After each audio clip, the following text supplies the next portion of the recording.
പ്രഭാഷകൻ അധ്യായം 3. മാതാപിതാക്കന്മാരോടുള്ള കടമകൾ. കുഞ്ഞുങ്ങളെ, നിങ്ങളുടെ പിതാവായ എൻ്റെ വാക്കു കേൾക്കുവിൻ. സുരക്ഷിതരായിരിക്കാൻ അതനുസരിച്ച് പ്രവർത്തിക്കുവിൻ. മക്കൾ പിതാവിനെ ബഹുമാനിക്കണമെന്ന് കർത്താവ് ആഗ്രഹിക്കുന്നു. അവിടുന്ന് പുത്രന്മാരുടെ മേൽ അമ്മയ്ക്കുള്ള അവകാശം ഉറപ്പിച്ചിരിക്കുന്നു. പിതാവിനെ ബഹുമാനിക്കുന്നവൻ തൻ്റെ പാപങ്ങൾക്ക് പ്രായശ്ചിത്തം ചെയ്യുന്നു. അമ്മയെ മഹത്വപ്പെടുത്തുന്നവൻ നിക്ഷേപം കൂട്ടിവെക്കുന്നു. പിതാവിനെ ബഹുമാനിക്കുന്നവനെ അവൻ്റെ മക്കൾ സന്തോഷിപ്പിക്കും. അവൻ്റെ പ്രാർത്ഥന കർത്താവ് കേൾക്കും. പിതാവിനെ ബഹുമാനിക്കുന്നവൻ ദീർഘകാലം ജീവിക്കും. കർത്താവിനെ അനുസരിക്കുന്നവൻ തൻ്റെ അമ്മയെ സന്തോഷിപ്പിക്കുന്നു. ദാസൻ എന്ന പോലെ അവൻ മാതാപിതാക്കന്മാരെ സേവിക്കും.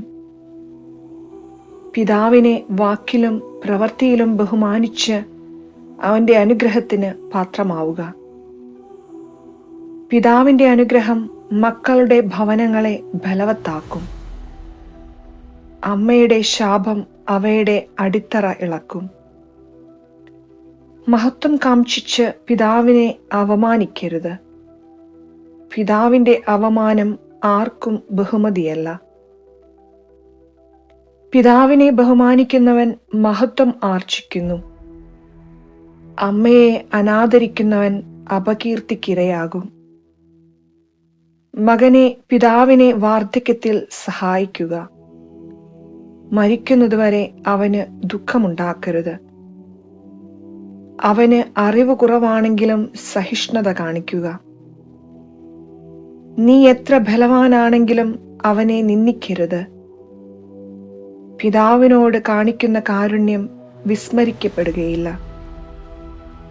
പാപങ്ങളുടെ കടം വീടുന്നതിന് അതുപകരിക്കും. കഷ്ടതയുടെ ദിനത്തിൽ അതു നിനക്ക് കാരുണ്യത്തിനായി ഭവിക്കും.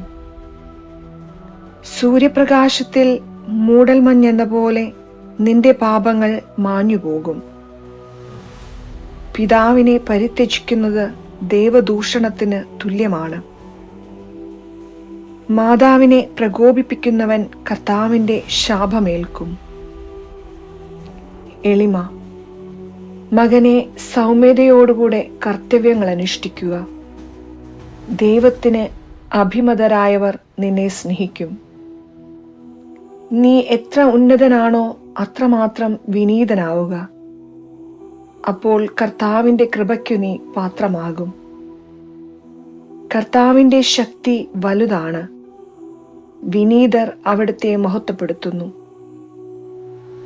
അതികഠിനമെന്ന് തോന്നുന്നത് അന്വേഷിക്കേണ്ട. ദുഷ്കരമായത് പരീക്ഷിക്കുകയും വേണ്ട.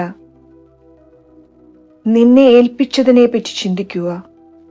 നിഗൂഢമായത് നിനക്ക് ആവശ്യമില്ല. നിനക്ക് ദുഷ്കരമായവയിൽ ഇടപെടരുത്. എന്തെന്നാൽ മനുഷ്യന് അഗ്രാഹ്യമായ കാര്യങ്ങളാണ് നിനക്ക് വെളിപ്പെടുത്തിയിരിക്കുന്നത്. വിവേകശൂന്യമായ തീരുമാനം അനേകരെ വഴിതെറ്റിച്ചിട്ടുണ്ട്. അബദ്ധാഭിപ്രായം ചിന്താക്കുഴപ്പം ഉണ്ടാക്കിയിട്ടുണ്ട്. അഹങ്കാരം.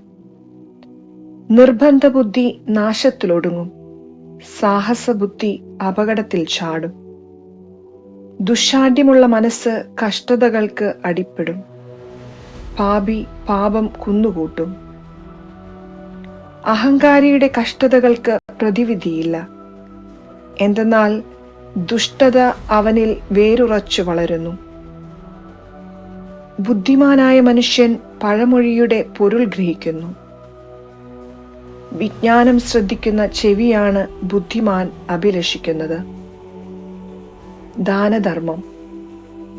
ജലം ജ്വലിക്കുന്ന അഗ്നിയെ കെടുത്തുന്നതുപോലെ ദാനധർമ്മം പാപത്തിന് പരിഹാരമാണ്. നന്മയ്ക്കു പകരം നന്മ ചെയ്യുന്നവൻ സ്വന്തം ഭാവി ഉറപ്പിക്കുന്നു. വീഴ്ചയുണ്ടാകുമ്പോൾ അവന് സഹായം ലഭിക്കും.